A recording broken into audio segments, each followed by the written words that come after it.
ਦੋਸਤ ਹੈ। ਉਹ ਦੋਸਤ ਬਸ ਦੋਸਤ ਨੇ ਦੋਸਤ ਨੂੰ ਧੋਖਾ ਦੇ ਦਿੱਤਾ। ਦਾਊਦ ਨੂੰ ਦਰਮਿਆਨ ਹੀ ਬਿਠਾਇਆ। ਦਰਮਿਆਨ 'ਚ ਬਿਠਾਇਆ ਨੇ ਯਾਰ ਚਲਾ ਚਲੀਏ। ਅੱਜ ਲੈ ਗਏ ਧੋਖੇ ਵਿੱਚ ਹਨੇਰੇ ਵਿੱਚ ਲਾ ਕੇ ਸਰ ਮੇਰੇ ਬੱਚੇ ਨੂੰ ਮੋਟਰਸਾਈਕਲ ਚਲਦੇ ਉੱਪਰ ਹੀ ਉਹਨਾਂ ਸ਼ੁਰੂ ਕਰ ਦਿੱਤੀਆਂ ਪਿੱਛੋਂ ਛੁਰੀਆਂ। ਸ਼ਿਰਾਜ਼ ਮੋਟਰਸਾਈਕਲ ਚਲਾ ਰਿਹਾ ਸੀ। ਸ਼ਿਰਾਜ਼ ਮੋਟਰਸਾਈਕਲ ਚਲਾ ਰਿਹਾ ਸੀ। ਸੈਂਟਰ 'ਚ ਦਾਊਦ ਅਲੀ ਨੂੰ ਬਿਠਾਇਆ ਨੇ, ਪਿੱਛੇ ਉਹ ਬਹਿ ਗਿਆ ਹਸੀਬੁਲ ਹਸਨ। ਚਾਕੂ ਦੇ ਵਾਰ ਨਾਲ ਕਤਲ ਕੀਤਾ ਨੇ, ਕੋਈ ਫਾਇਰ ਵਗੈਰਾ ਵੀ ਮਾਰਿਆ? ਨਹੀਂ ਚਾਕੂ ਮਾਰੇ ਨੇ। 26 ਟੱਕ ਲੱਗੇ ਨੇ ਮੇਰੇ ਬੱਚੇ ਨੂੰ।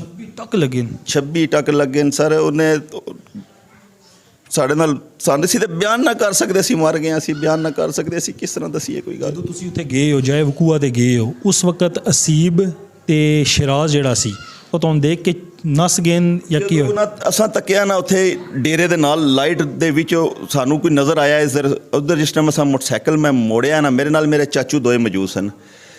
ਸਾਡੀਆਂ ਕੋਲ ਪਹੁੰਚਦਿਆਂ ਨਾ ਤੇ ਚੀਕ ਸਾਡਾ ਬੱਚਾ ਤੇ ਮਾਰ ਰਿਹਾ।